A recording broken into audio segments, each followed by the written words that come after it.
So today I am laying down furring strips that I'm going to put my insulation inside of and then my floor on top of.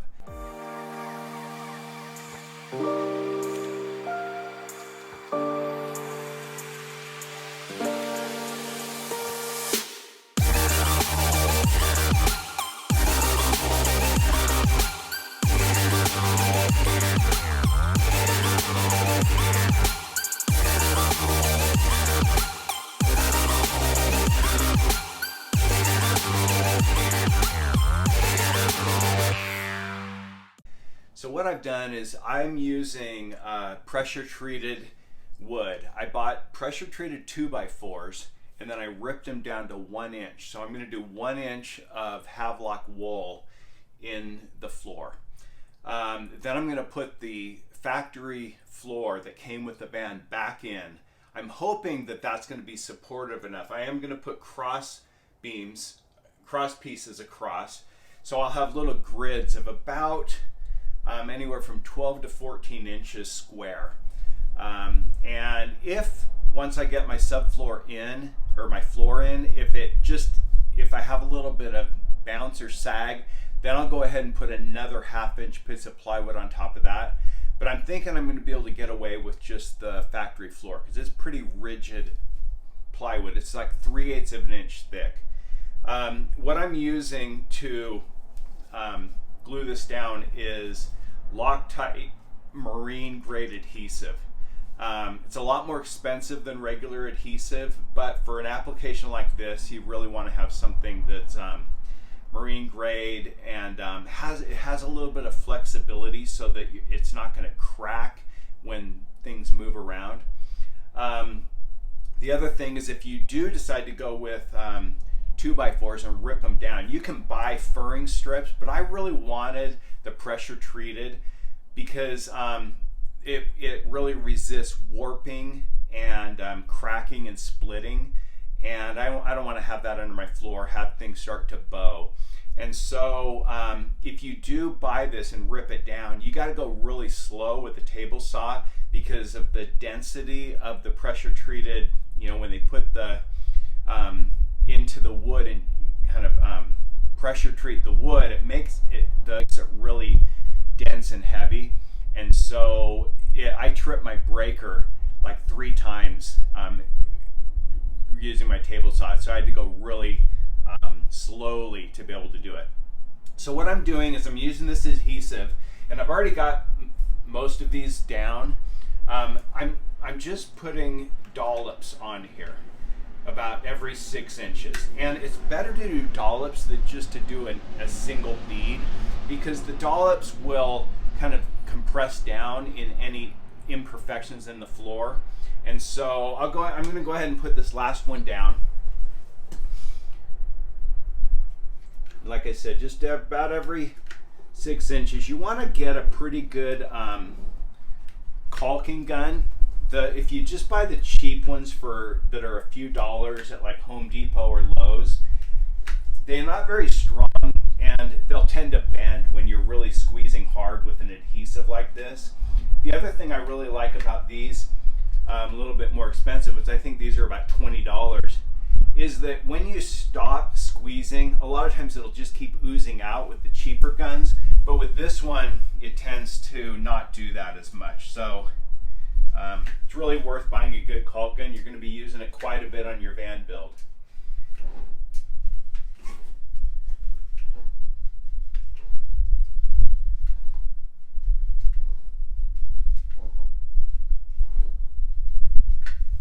There we go.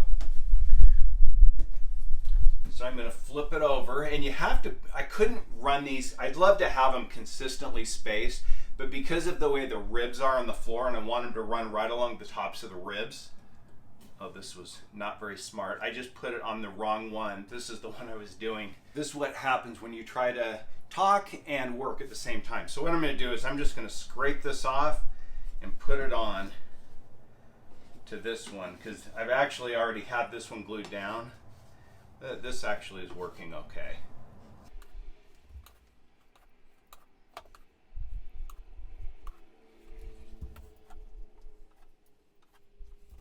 So now I'm going to flip it over and glue this last one down. I'm just setting it right on top of the rib and pressing it down, and those dollops will just ooze out and kind of help level everything.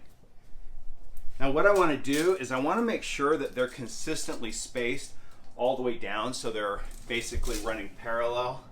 So I'm going to measure, that's exactly 9 inches. That's a little less than 9 inches there. So actually I'm going to start over here. So I know this one's 9 inches from the wall. This one's just under 14 inches. So I'm going to check it. That's the same. That's the same all the way down. So I know that one's parallel to this one. Now I'm going to measure the next one. 12 1/4. 12 1/4. Actually, that one's off a little bit.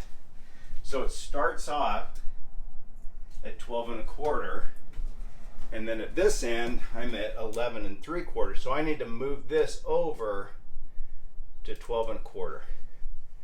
So now I'm there. I'm going to check it again. 12 1/4. 12 1/4. So now that one's parallel. Now I'm going to check this one. That one right now is 8 5/8. 8 3/4. So I'm going to move this one just a little bit so that it's 8 3/4. 8 3/4. And then the last one is 9 3/4.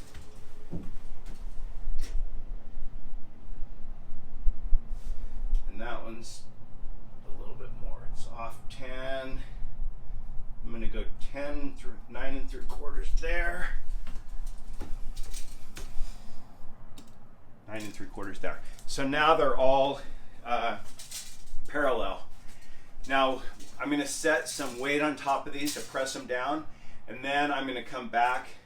I'll lay pieces along the edge over here, and then cross members across to give it a little bit of extra support.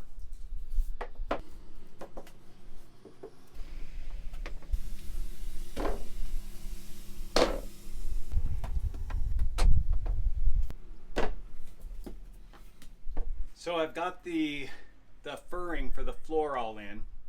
What I did is I laid them vertically, and then down the center where we'll be walking, I put these cross members pretty close together, so that, because I tested it, and just with the stock floor, which is 3/8 of an inch thick, it's going to work. It's going to support it and not, flex and bow. And so that saves me from having to buy another couple 2 or 3 pieces of plywood and do a template and all that.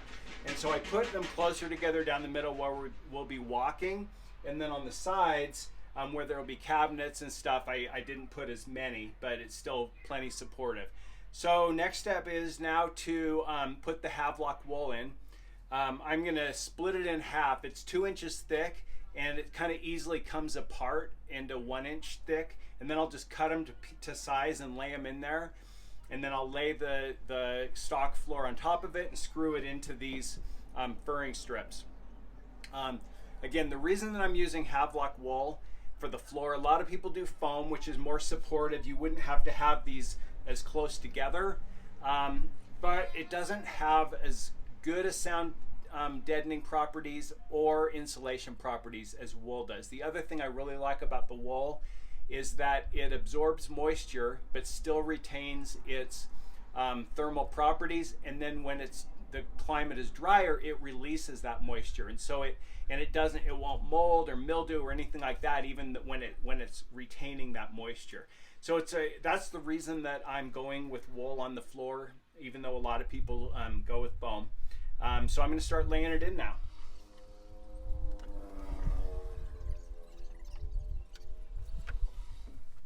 One thing that is nice about the wool is all these extra pieces. I'll save them. I'll be able to use them when I'm stuffing into the channels, when I'm doing the insulation on the ceiling and walls. And also I'm finding that it's good to just cut them oversized a little bit, and then you can kind of just tuck them in. The excess will kind of roll over, and so that way they'll fit and fill the whole area.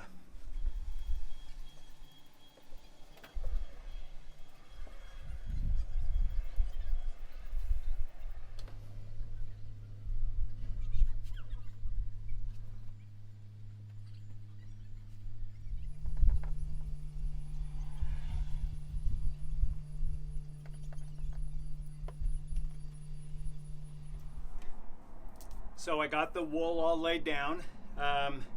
Went pretty easy, actually.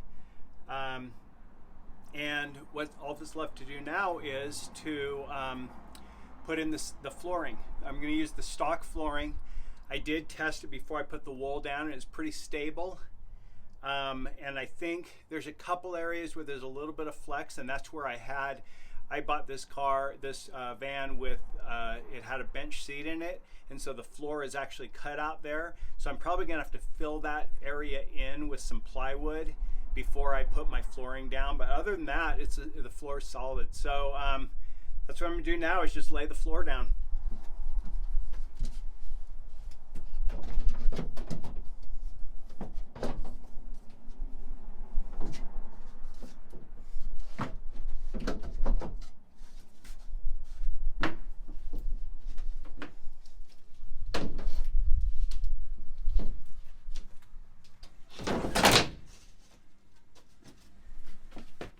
Awesome. So right in here is where I was saying there's a little bit of flex, but what I'll do is I'll just lay down a couple pieces of wood. I'll trim some to this thickness. I think it's in metric, but it's close to 3/8 of an inch. So I'll just lay that down before I put my floor down. So I'm just gonna screw this floor down and we're good to go. So just a couple of things I wanted to mention is a couple of tools that have proven to be invaluable. Not really tools, but equipment. I bought these on a recommendation from a friend a couple of weeks ago who heard I was doing a van build. And if you've ever worked on projects, you're constantly looking for a pencil or a tape measure or a Sharpie or something like that. So my friend recommended this little pouch that holds a tape measure. And I love this tape measure. It's a Milwaukee 16-foot. And it stays out automatically. You don't have to push any buttons or slide, and then it retracts just by pushing that button. And it's nice and light. 16 feet is going to be plenty big for pretty much anything you need on a van build. So it's small, but it's a good, strong tape, and so it stays out without somebody else holding the other end. So that old Milwaukee tape measure, I just picked that up at Home Depot. But this little pouch, I got on Amazon, and also this one has been really nice for pencils. It's got 3 pockets. I have a pencil in one and a Sharpie in one, which is really nice to have. And then also I usually have a mechanical pencil that I use for drawing things when I'm trying to sketch things out. So I will put links to those 2 things. Again, we are Amazon affiliates, so we do make a little bit of money if you choose to click those links. We really appreciate your support. If not, that's fine too, but it helps us to offset some of the cost of producing these videos. And so anyway, that's it for today, and stay tuned for the next video.